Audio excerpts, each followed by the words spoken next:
Pero yung mga pangit, yan pa nga yung mga ano minsan sosyalera. Oy, sus, dami kong nakikita niyan sa mga labas-labas. Lalo na punta ka dyan sa BGC. Tangin na shit. Diyan mo makikita ang lahat ng sosyalera. Hindi naman siya pero karakas pa lang, alam mo na kaagad Diba? Yung, pipiling ito.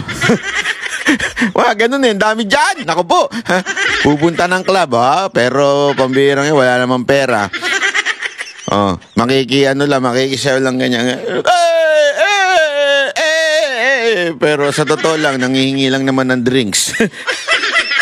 Diba? Although hindi ito nangihingi ng drinks kasi itong si Lisa Marcos may sariling may sariling party club sa loob ng Malacanang. Yeah. Sabi nga ni Senator Amy, para bagang ginawa ng drug din yung Malacanang. Kaya may sarili silang hindi yan walang pera, sobrang daming pera. Kaya lang hindi talaga naayos yung itsura niya. Mukha pa rin siyang palengkera. Pero kaya tayo magagawa, ganyan talaga itsura niya. Kayo naman, makapuna naman kayo. Kala nyo kagwapuan ninyo. Banat bay talaga, kala mo kagwapuan ka, puna ka ng itsura. Hindi naman po ako pogi, pero sa akin ang dating. Kayo na ang pogi. Sa akin ang dating. Ito, play na natin. Hoy, play na nga yan. Dami mong sinasabi dyan. Ito yung bagong latest pa na video ni Zaldico. Ang SOP collections sa Bureau of Customs na umagot sa 11 billion pesos. May 9 billion pesos collection mula sa sugar. Nako. Ang kita mula sa importasyon ng sibuyas na hawak naman ni Martin Araneta. Tinawagan daw siya ni First Lady Lisa Marcos. Naku po, patay tayo dyan. At ipinapatigil ang investigasyon. Anong posisyon yan? Nagtataka lang ako. Ano kayong posisyon ni First Lady at tumatawag siya sa mga sekretary at sa mga congressman? Ano kayong posisyon niya? Kakaiba, no? Sa First Lady Lisa Marcos mismo ang may hawak sa mga rice importers. Dahil pala sa dami ng SOP at remittance na ipinapasa sa bawat transaksyon. Ang pinakamakapangyarihang pamilyas pa mismo ang sangkot sa ganitong sistema.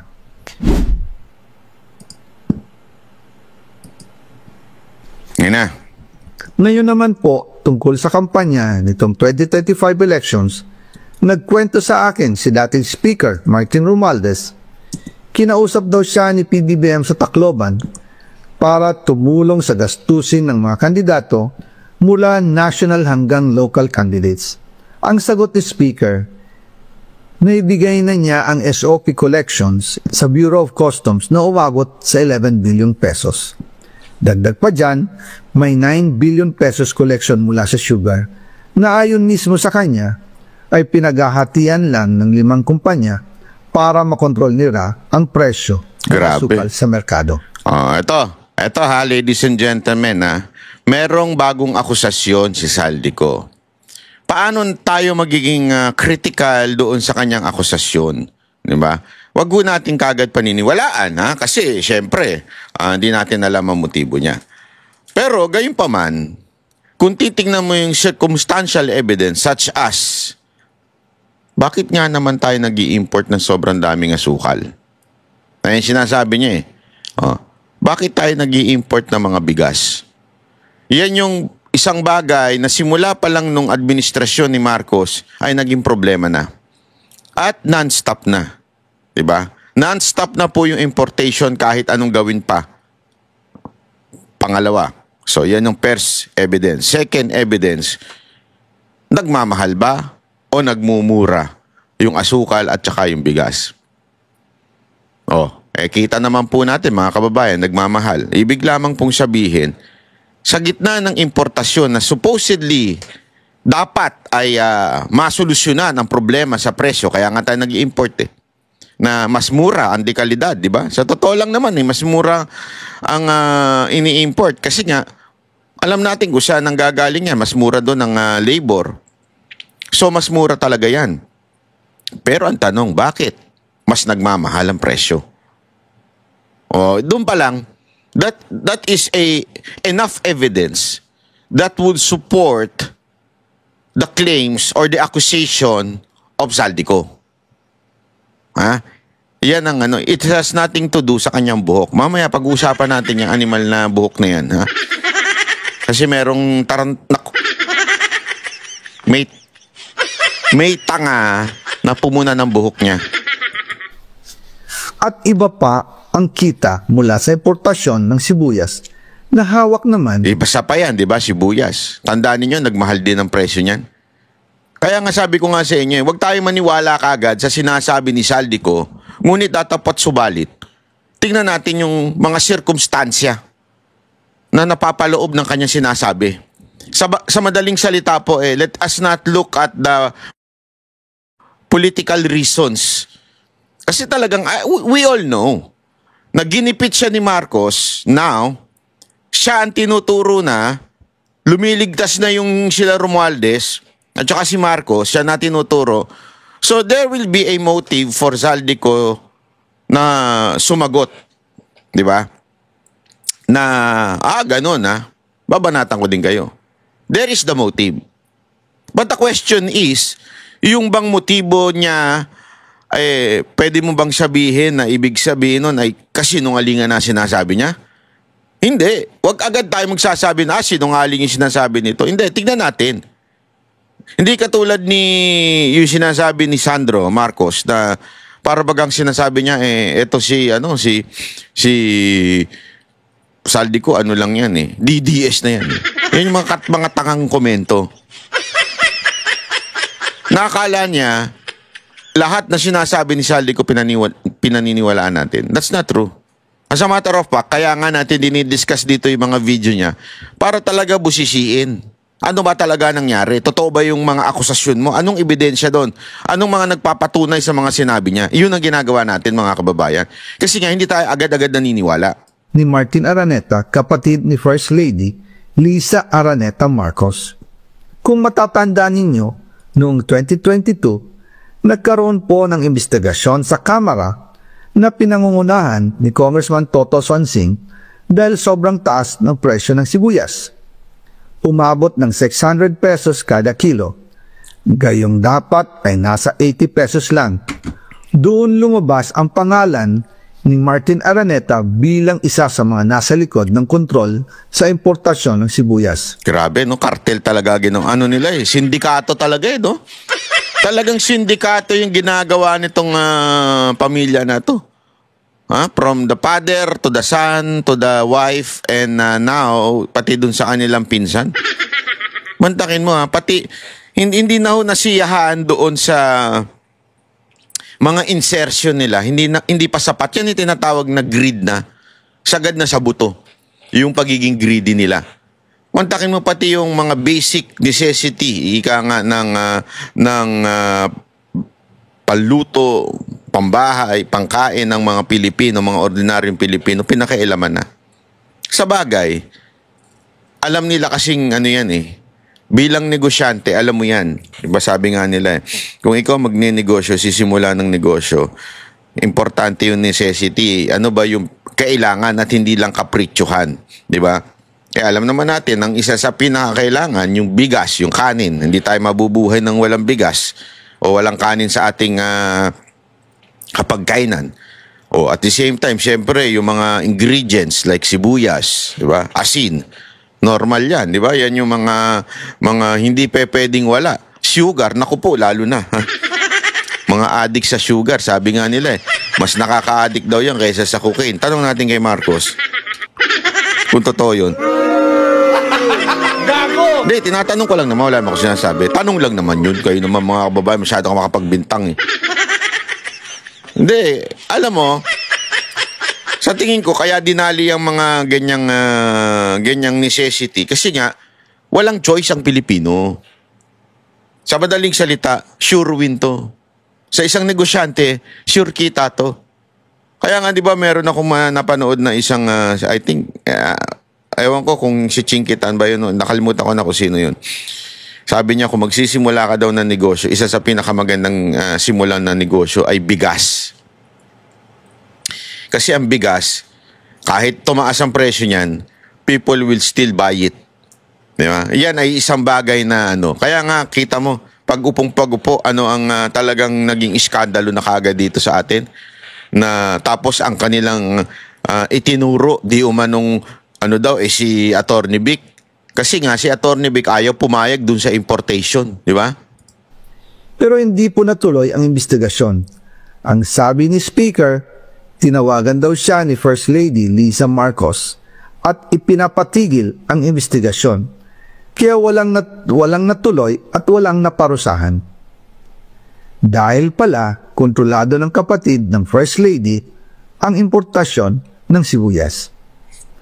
Ganito rin po ang nangyari sa bigas. Grabe, no? Noong April First Lady. Laking stress nito. Sabit ka pala, First Lady. Malaking stress to. Huwag ko sa'yo, mag-party na kayo dyan. Para mawala yung stress. Para yung stress mo mawawala kasi nag-party kayo eh. 2023, nagsimula nang tumaas ang presyo ng bigas. Kaya iminungkahi ko kay Speaker Martin Romualdez na kung pwede ay mag-angkat tayo ng 13 million metric tons para sa buong taon. Ang layunin ko po ay mapababa ang presyo ng bigas sa 22 pesos kada kilo. Pero hindi po ito'y naprubahan ng Pangulo nung sila'y nasa Clark. Dahil doon, sumipa ang presyo ng bigas na umabot ng 55 pesos kada kilo hanggang 2024. Noong 2024, kinausap ko ulit si Speaker Martin Romualdez na kung pwede, makausap namin si Secretary Laurel Chu ng Department of Agriculture at Secretary Ralph Recto ng Department of Finance para maibaba ang taripa ng bigas mula 35% to 15%. Sinabi ko kay Speaker Martin Romualdez na kung pababayaan natin ang patuloy ng pagtaas ng presyo ng bigas at umabot ito sa 60 pesos kada kilo, siguradong magagalit na ang taong bayan. Posibleng magrevolusyon na ang mga tao. Yan. At tiyak na maapektuhan dito ang mga kandidato ng administrasyon sa 2025 elections. Isa sa mga patunay na hindi na masaya ang taong bayan ay ang pagbaba ng approval rating ng Pangulo noong panahon na iyon dahil sobrang taas na ang presyo ng bigas. Nangyari po ang meeting at halos inaabot kami hanggang alas 2 ng umaga, nakikiusap, nagpapaliwanag.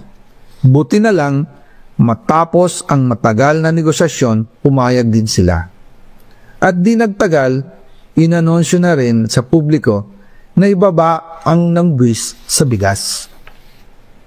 Ngunit, matapos ang 4 hanggang 6 na buwan, hindi pa rin bumababa ang presyo ng bigas.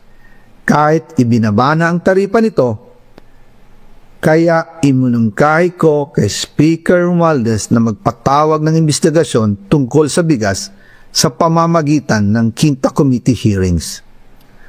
Habang iniimbestiga nito ng Quinta Committee na pinamumunuan ni Congressman Joey Salceda, bigla na lang itong pinahinto ni Secretary Kiko Laurel Chu matapos niyang ipakita Bakit dininto? Kala ko ba ang isang confidential report.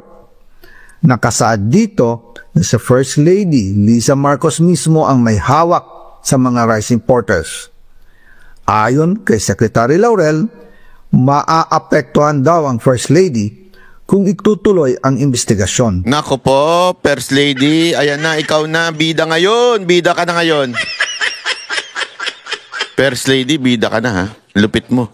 Ikaw daw nagpahinto kasi tatamaan yung negosyo mo. Nako, patay tayo dyan. Dahil kasama raw nila sa Vietnam visit ang ilang importer ng bigas. Nako. At nag-dinner pa raw sila roon. Dinner lang? Walang alam mo na. Walang party-party?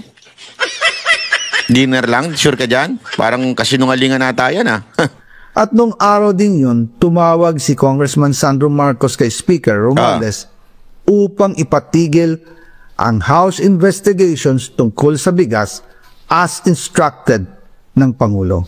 Nako. Magkasama kami ni Speaker Martin Romualdez nang tumawag si Congressman Sandro Marcos. Nako po, patay. Dumating din si Secretary Laurel Chu Nako. sa Manila Polo Townhouse. Nako. At doon siya pinagalitan ni Speaker dahil inilabas niya ang confidential report na nagdidiin sa First Lady Nako. sa issue ng rice smuggling. Nako po, patay tayo dyan.